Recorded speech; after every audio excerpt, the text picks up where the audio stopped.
കേരളത്തിൽ കൊതുകുജന്യ രോഗം വർദ്ധിക്കുമ്പോൾ കൊതുകിനെ കൊല്ലാൻ മത്സരം സംഘടിപ്പിച്ച് പഞ്ചായത്ത്. വിജയികളായ ടീമിന് ക്യാഷ് പ്രൈസുമുണ്ട്. തൃശൂരിലെ വേളൂക്കര പഞ്ചായത്തിലാണ് ഇത്തരമൊരു മത്സരം സംഘടിപ്പിച്ചിരിക്കുന്നത്.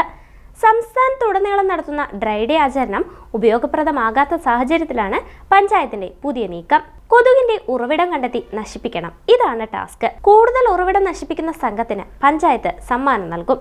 ആരോഗ്യ പ്രവർത്തകരും നാട്ടുകാരും ചേർന്നാണ് യജ്ഞം ആരംഭിച്ചിരിക്കുന്നത്. ഇതുവരെ 4 വാർഡുകളിൽ മത്സരം നടന്നു കഴിഞ്ഞു. ബാക്കി മത്സരം വാർഡുകൾ തമ്മിലായിരിക്കും. മത്സരത്തിന്റെ പേര് തന്നെ രസകരമാണ്. സ്പോ മോസ്ക്വിറ്റ്, സ്പോർട്സ് ഇൻ മോസ്കിറ്റോ കൺട്രോൾ എന്നാണ് പൂർണ്ണരൂപം. മത്സരത്തിന് സ്പോൺസർമാരുമുണ്ട്. അതുവഴിയായിരിക്കും സമ്മാന വിതരണം. സംഘത്തിൽ 2 അല്ലെങ്കിൽ 3 പേരുണ്ടാകണം. ചുരുങ്ങിയത് 25 വീടുകളിലെങ്കിലും കയറണം. ചെല്ലുന്ന വീടുകളിലെല്ലാം കൊതുക് നിവാരണത്തിന്റെ ആവശ്യകതയും സന്ദേശവും പരിചയപ്പെടുത്തണം. അവരെ ബോധവൽക്കരിച്ച് ഒപ്പുവാങ്ങണം എന്നിങ്ങനെയാണ് നിബന്ധന.